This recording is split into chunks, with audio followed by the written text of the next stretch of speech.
Hoje, nós estamos vendo um comportamento bem mais favorável. O Banco Central ontem comunicou uma intervenção maior através da colocação de swaps cambiais. Isso acalmou um pouco a pressão especulativa, principalmente do mercado financeiro.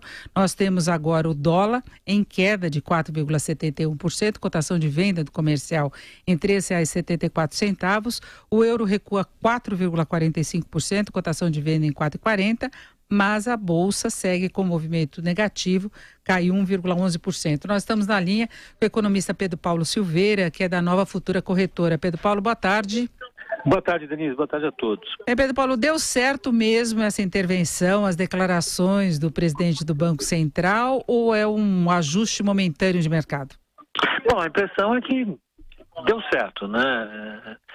Não dá para garantir que isso vai perdurar por muito tempo, mas pelo menos por hora, um volume substancial de 20 bilhões de dólares em swaps cambiais se mostrou bastante eficiente para segurar a alta do dólar. Está devolvendo aí, como você falou, mais de 4% hoje, e deixou o mundo um pouco mais calmo em relação ao Brasil.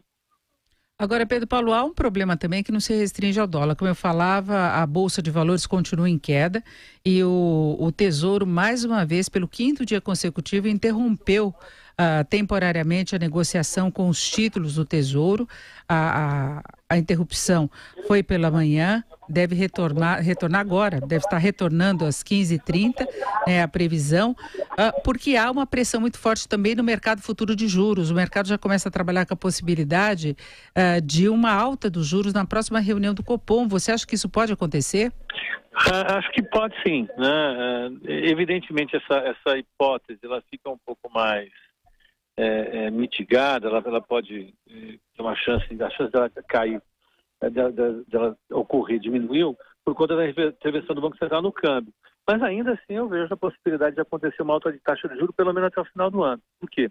Porque o cenário eleitoral ele é muito incerto, você estava acabando de falar isso para os seus ouvintes, os riscos percebidos pelo mercado em relação a um próximo governo, que as pessoas não sabem exatamente qual é, aumentam, e isso afeta o comportamento da taxa de juros. A taxa de juros mais longa subiu, como você falou, a Bolsa caiu, e no meio disso saiu um índice de inflação, saíram 2 índices de inflação importantes hoje, mostrando uma alta bem forte dos preços, ainda que por conta da greve dos caminhoneiros. O IPCS, que é calculado pela Fundação Getúlio Vargas toda semana, subiu forte na primeira semana do mês de junho, e o IPCA, que fechou no dia 30, calculado pelo IBGE, também subiu 0,40.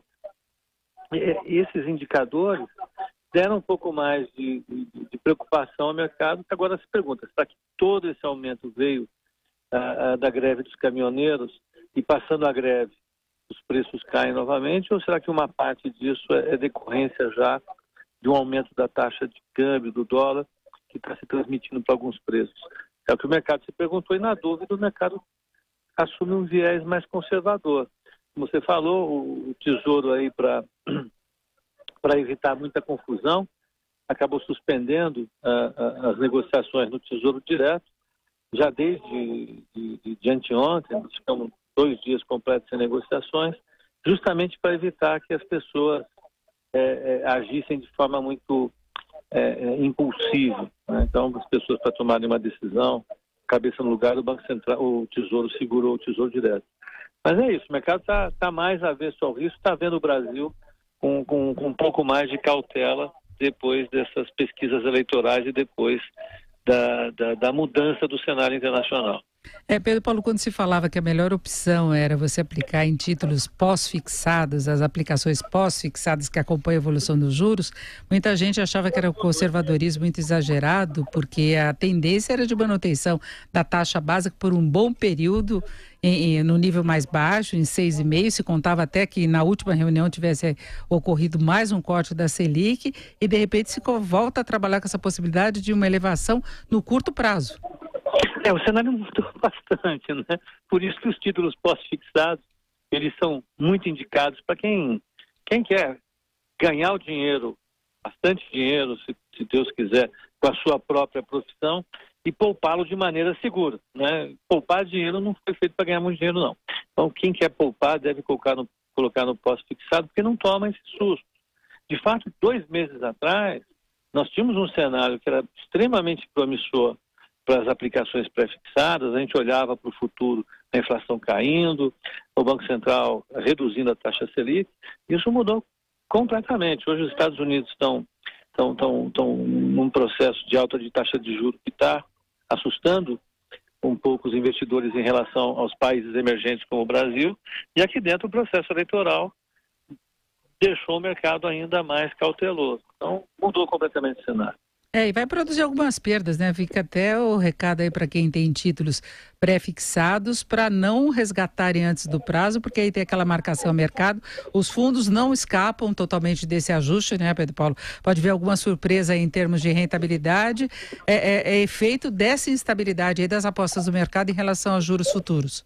Não tenha dúvida. Imagine um fundo ou uma pessoa que tem um título para 2027, um título de 10 anos. E esse título, ele perdeu 20% do valor de face dele nos últimos dias. O fundo que tem esse título, que for marcá-lo a mercado, alguém que quisesse vendê-lo no mercado secundário, perderia em torno desses 20% do valor de face. É curioso alguém que tem uma aplicação em renda fixa apresentar uma perda dessa, mas acontece. A prova cabal é essa que nós estamos falando agora. Na marcação a mercado ou na hora de vender um título, você pode perder uma parte importante do que você aplicou por conta das oscilações fortes do mercado, como nós estamos vendo agora. Bom, e para fecharmos, Pedro Paulo, você disse que deu certo a intervenção do Banco Central no que se refere ao comportamento do dólar. Agora, no caso de saírem notícias desfavoráveis em termos de expectativas do mercado para as eleições, pesquisas eleitorais, a gente pode ver uma reação de pressão de novo? Não tenho dúvida nenhuma. Eu acho que essa maré é uma maré passageira. Maré é por causa disso mesmo, ela vai e volta. Esse final de semana nós temos uma pesquisa eleitoral. Essa pesquisa eleitoral vai ser importante. Ela acontece depois da greve. O mercado tem o desejo, claro, de que o vencedor dessas eleições seja um candidato pró-reforma, pró-mercado, que a gente chama aqui, e os candidatos com esse perfil não estão performando muito bem.